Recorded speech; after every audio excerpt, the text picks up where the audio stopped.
Grabando. Estábamos hablando entonces en la última clase sobre las erupciones hawaianas y estrombolianas. Y estábamos viendo un poco cuáles podrían ser los factores que controlan que ocurra uno u otro tipo de actividad volcánica. Decíamos también que habían varias teorías que trataban de explicar esta diferencia y que se las había explicado brevemente, ¿verdad? Una de las hipótesis nos dice que es básicamente la velocidad de ascenso. Si la velocidad de ascenso es alta, como estamos viendo acá en este recuadro, fíjense aquí en el eje Y, estamos viendo las velocidades del ascenso del magma.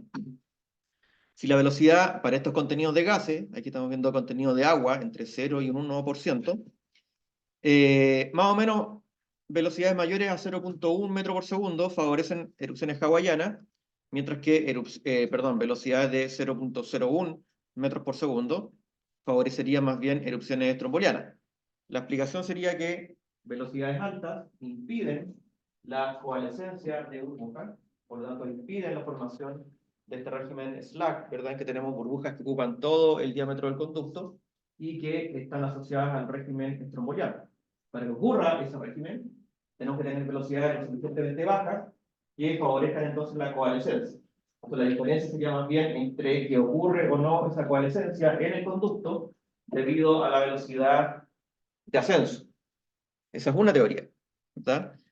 Otra teoría distinta indicaría que básicamente en el régimen estromboliano eh, habría una acumulación de volátiles en la cámara magmática o en el reservorio que alimenta la erupción volcánica debido a la menor densidad de los gases, ¿verdad? Que tienden a ascender y por lo tanto a concentrarse en la parte superior del reservorio, y que esta especie de espuma, como le llaman acá, foam, ¿verdad? De alguna manera estos gases, al comenzar la erupción, comienzan a liberarse, como están acumulados, forman estas burbujas grandes, ¿verdad? Y ese sería el mecanismo por el cual ocurre este régimen slack en el conducto, que básicamente por un proceso que está ocurriendo dentro de la cámara magmática, acumulación de volátiles, liberación de estos volátiles, y eso formaría el régimen estromboliano. Es difícil probar cuál será el mecanismo correcto. Puede que ambos ocurran en realidad, ¿ya? Los procesos volcánicos, como ya hemos dicho, son bastante complejos y no hay evidencias, digamos, concluyentes, que no sean ambiguas, para descartar o favorecer uno u otro modelo, ¿ya?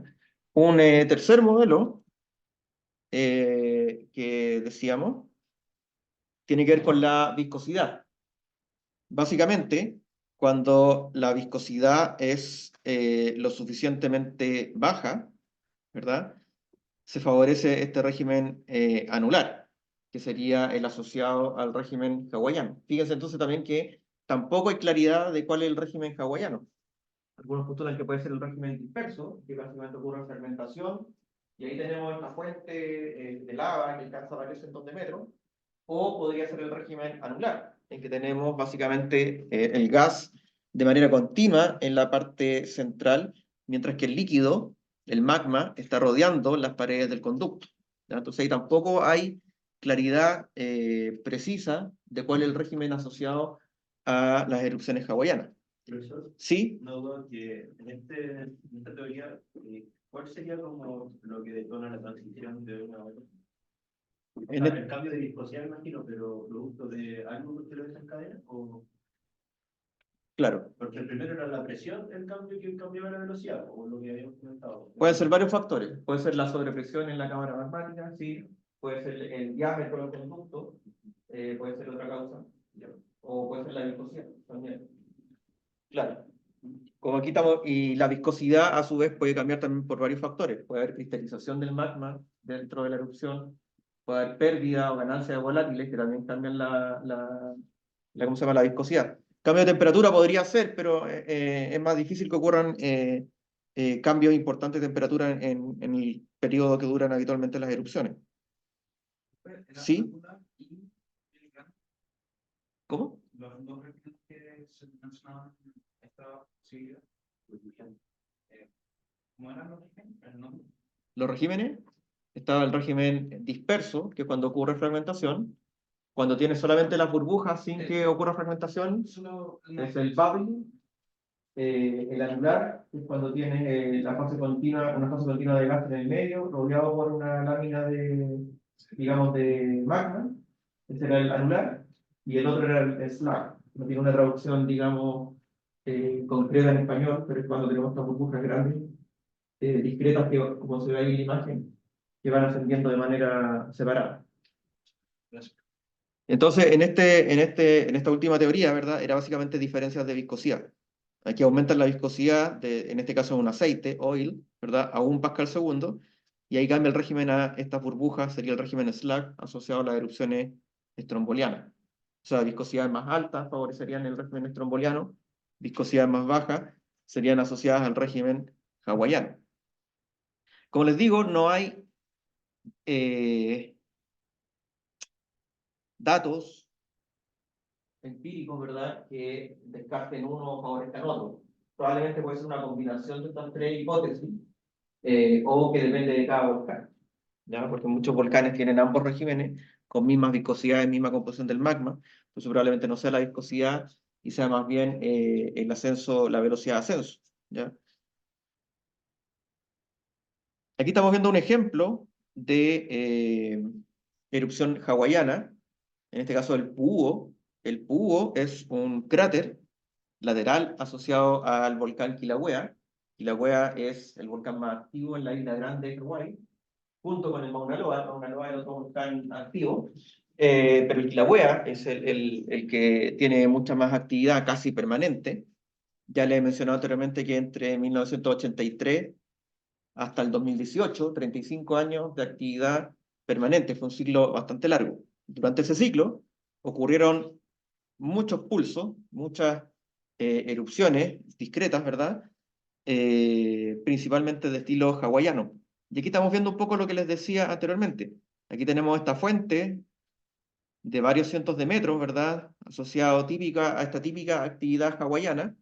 Y todo este material, que es expulsado de manera explosiva, de baja explosividad, pero explosiva, una vez que cae nuevamente a la superficie, forma todos estos flujos de lava que estamos viendo aquí en la imagen, ¿ya? Entonces, actividad hawaiana y estromboliana, que son actividades explosivas, causan también flujos de lava, eso es importante. Aquí estamos viendo la, la actividad del Pu'u. Ese es el cráter principal, aquí del Kilauea, esta es la caldera principal, donde también está el observatorio. Aquí está ubicado el Pu'u, esto es lo que se llama el East Rift Zone, ¿ya? Un control estructural aquí en todos estos conos que están acá. Y aquí estamos viendo los flujos de lava emplazados solamente entre el 83 y el 86, o sea, es decir, al comienzo de este ciclo eruptivo. Como les decía, después la erupción continuó por varios años. Aquí estamos viendo después los siguientes flujos de lava que ocurrieron en este caso hasta el 2002, de color rojo. Y aquí estamos viendo entonces también algunas imágenes típicas. Entonces tenemos por un lado este régimen bastante intenso, en este caso con esta fuente de 450 metros de altura sobre el cráter, ¿verdad? Esto en septiembre del 84. Y aquí estamos viendo otro estilo, mucho más, digamos, apacible, podríamos decir, con una intensidad más baja, en que la actividad es principalmente efusiva. Entonces aquí también tenemos una transición entre actividad explosiva, hawaiana, y este estilo más bien efusivo. Que como les digo, también hay ahí cierta ambigüedad, porque muchas veces también le llaman actividad hawaiana a esta actividad, digamos que en realidad más bien efusiva. Ahí debería haber una clasificación con los nombres, con la clasificación de estos estilos eruptivos.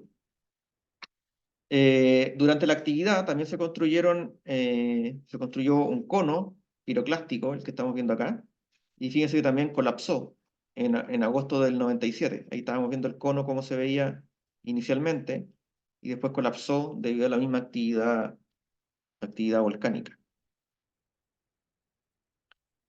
Veamos el último estilo eruptivo antes de terminar esta unidad. menos conocidas que las anteriores, son menos frecuentes, ya que se necesitan también condiciones especiales, que son las erupciones surseyyanas. El nombre surseyyana viene de Islandia, debido al volcán Surtsey. ¿Ya? Este fue una nueva isla volcánica que se creó en el sur de Islandia, un volcán que estuvo activo entre, creo que comenzó en 1900, en la década de los 60 del siglo XX, no sé si fue en 1963 o 1967, o fue ese el periodo en que estuvo activo, no lo recuerdo bien. Pero esa actividad eruptiva, entonces, dio origen a una nueva isla. ¿Ya? ¿Qué es lo que pasa en estas erupciones? Veamos primero dónde está el volcán Surtsey, y también les voy a mostrar un video. Este video lo tengo que tener por acá.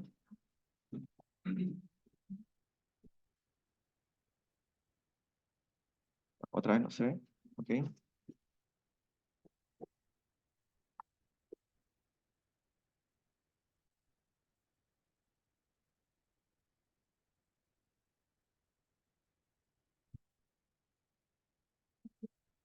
Actividad surseyana. Acá.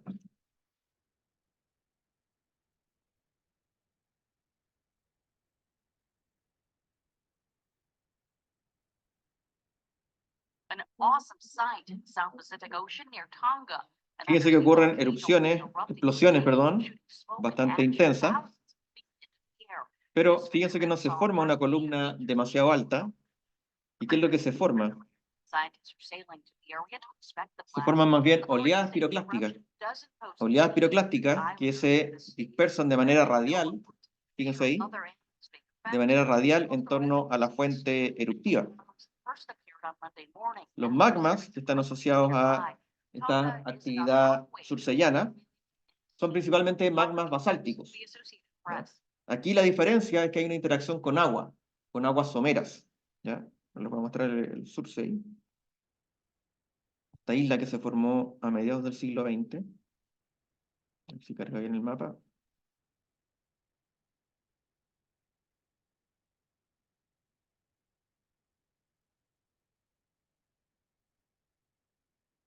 Creo que era esto.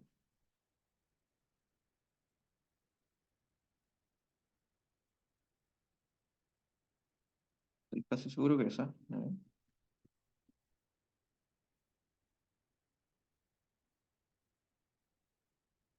Sí, era esa. Esta islita que se ve acá, bastante pequeña, entonces se formó en la década de los 60. Y eso tiene apenas 1 kilómetro de diámetro. Esa es la isla de Surtsey. Entonces la costa sur de Islandia, la isla principal. Bueno, ¿qué es lo que pasa entonces en este tipo de erupciones? Veámoslo de nuevo. Por un lado tenemos explosiones, que son bastante intensas, pero fíjense que no ocurre la explosión, pero no se alcanza a formar una columna eruptiva demasiado alta. ¿A qué se deberá eso? Sino que más bien todo este material colapsa y forma oleadas piroclásticas. Bueno, justamente la interacción con el agua. ¿Ya? Para que se forme una columna eruptiva, tiene que haber calor, temperatura, porque es el calor, la transferencia de calor de la columna al aire atmosférico que absorbe, es lo que hace que la columna se vuelva menos densa que la atmósfera. Pero en este caso, como hay un enfriamiento por el agua, se pierde mucho de ese calor. Y por eso no se forma una columna convectiva, sino que más bien este material tiende a colapsar y forma entonces oleadas piroclásticas. Si no hubiese presencia de agua, tendríamos más bien actividad estromboliana o actividad hawaiana. Y de hecho, muchas veces lo que ocurre una secuencia durante estas erupciones surseyanas. La actividad comienza como actividad submarina, ¿ya? Que puede estar a varios cientos de metros. Entonces, inicialmente es una actividad más bien efusiva con la formación de piloglavas, lavas de almohadilla. a medida que el volcán va creciendo, porque se van apilando las lavas, la profundidad se hace cada vez más somera. Cuando llega a un cierto nivel somero, de unas cuantas decenas de metros, o 100 metros más o menos, la mezcla agua-magma hace que sea explosiva. ¿Ya? El agua se expande, se vaporiza, aumenta mucho su volumen, se producen explosiones. Y ahí tenemos entonces las erupciones típicamente subsaharianas. Una vez que ya se forma la isla, la actividad comienza a ser ya subaérea, y tenemos entonces un estilo más bien estromboliano. Entonces, típicamente la secuencia es hiloglava, subsahariana, estromboliana. Muchas veces en este tipo de erupciones. Entonces, las erupciones subsaharianas son básicamente magmas basálticos en que la actividad eruptiva es subacuática, somera. Ya si es muy profunda, va a ser más bien hiloglava. Pero a cierto nivel va a ser explosivo, altamente explosivo, pero como hay una interacción con agua, hay un enfriamiento, no se alcanza a formar una columna eruptiva convectiva, y más bien este material tiende a caer nuevamente a la superficie, colapsando y formando oleadas piroclásticas. No flujos piroclásticos, recuerden que los flujos piroclásticos es el extremo denso en cuanto a proporción de material piroclástico versus gases. En este caso, como hay mucho aporte de agua marina, el flujo que se forma es bastante diluido y tenemos más bien entonces una oleada piroclástica que típicamente se distribuye de manera radial en torno al centro eruptivo. ¿Ya? En este gráfico es bien didáctico, porque nos indica los tipos eruptivos en función de la cantidad de agua que hay, o la proporción de masa. Fíjense que en el eje X, acá, tenemos la relación de masa entre agua y magma. Es decir, si tenemos 0, significa que no hay agua, es 100% magmática, y la actividad sería básicamente estromboliana. Lo que estamos viendo aquí en el eje Y es más bien la energía liberada durante la erupción. Entonces, una energía relativamente baja, actividad estromboliana. Fíjense que si el agua es mucha, si la proporción agua-magma es superior a entre 10 a 100, o sea, tenemos mucha agua, el efecto del agua va a ser enfriar el magma. Y por lo tanto tenemos una actividad efusiva con pilouglavas, ¿no? Actividad submarina. Pero si tenemos una proporción que es más o menos equivalente entre magma y agua, es decir, más o menos una relación 1 a 1, la energía aumenta bastante, ¿ya? Porque se produce este efecto. Este efecto es un efecto bien estudiado también en lo que es la industria, porque como el agua se utiliza muchas veces para enfriar la maquinaria, hay que tener cuidado, porque si la proporción de agua con el calor no es la adecuada, el agua se va a vaporizar y eso puede producir una explosión, ¿ya? También han ocurrido, por ejemplo, no sé si ustedes recuerdan, no, era muy pequeño, pero una vez hubo una noticia que el diario La Tercera, creo, había sacado en uno de sus suplementos una receta para hacer churros. Y a mucha gente los churros le explotaron en la cara. Sí. Claro, era porque la receta estaba mala. La proporción de agua que ponían en la receta, claro, era mucha. Entonces cuando ponían el churro en el aceite hirviendo, explotaba. El agua se vaporizaba, explotaba. Entonces mucha gente resultó quemada. Es un poco lo mismo. Como le decía, en la industria también. De hecho, en inglés se le llaman como los procesos fuel, coolant, fuel de combustible, coolant de enfriador, que enfría. Porque el agua tiene ese efecto doble, puede enfriar, si es mucha, pero si la proporción no es tanta, puede producir una explosión, se convierte en vapor el agua. Lo mismo pasa con las erupciones volcánicas. Entonces, cuando tenemos la proporción correcta, que como les digo, más o menos 1 a 1, la energía explosiva de la erupción aumenta mucho, ¿ya? Y tenemos este estilo eruptivo, entonces, que forma principalmente oleadas piroclásticas y que las morfologías asociadas son los anillos de Toba y los conos de Toba, en contraste con los conos piroclásticos que son típicos de las erupciones estrombolianas. Vamos a ver después cuando hablemos de morfologías volcánicas cómo son los anillos y los conos de Toba y las diferencias que tienen con los conos piroclásticos más clásicos, ¿ya? Pero por ahora, la actividad subsahariana, entonces, es actividad altamente explosiva, formadora de oleadas piroclásticas, y los depósitos asociados típicamente también tienen un alto contenido de líticos, ya que hay esta presencia de agua o la explosividad no es dada digamos, por el agua propia del magma, sino que es dada por el agua externa. Por lo tanto, cuando se producen las explosiones, eso tiende a fracturar la roca caja, y hay mucha proporción de lítico.